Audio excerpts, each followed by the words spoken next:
untuk keluarga yang saya tinggal di rumah, jaga kesehatan. Mudah-mudahan saya bertugas di sini, insya Allah bertemu sehat selalu. Insya Allah bisa bertemu dengan keluarga saya.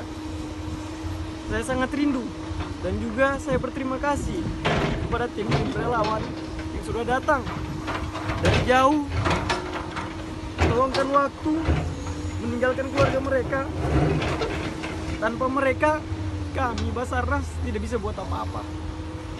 Saya yakin apa yang mereka lakukan sangat bermanfaat bagi kami, yang kami di Basarnas ini berjumlah sekitar 50 lebih. Tapi dengan bantuan relawan dan kantor SAR lain, kami sangat berterima kasih.